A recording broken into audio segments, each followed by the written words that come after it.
with Guizhong concerning mechanical principles. We each had our ideals, and neither would yield. Under the pretext of a social gathering, one invited the impartial Rex Lapis to judge the quality of our creations. But Rex Lapis declared that Guizhong's Obscuro Vulpus mechanism was superior. Though one was too proud to acknowledge it, in one's heart, one knew that Guizhong was indeed the superior talent in the mechanical arts. As for the story between Guizhong and Streetward Rambler, that begins with a certain bell.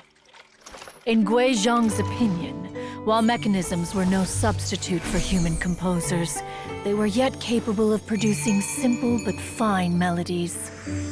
But Streetward Rambler believed music to be an expression of the soul, an emotional enterprise that could never hope to be replicated by machinery.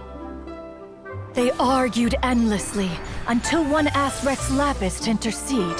He confiscated the bell and designated it for ceremonial use. Thereafter, one would often find them convening in the mountains, discussing music, mechanics, and all the affairs of the mortal world. But these good times were not to last. War broke out between the gods, and soon engulfed the Guili Plains. Guizhong was overpowered by the enemy, and fell in battle. When Streetward Rambler and I arrived at the scene at long last, all that remained among the ruins was her lifeless body.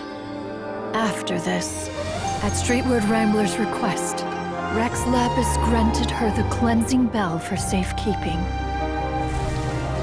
To honor our friend's memory, one made a few finishing touches to her ballistic device.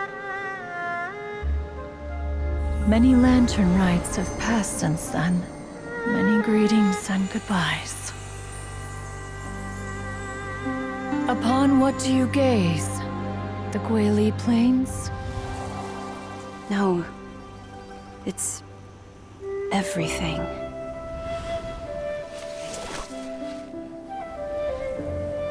We think of human life as like a lantern that's lit one minute and extinguished the next.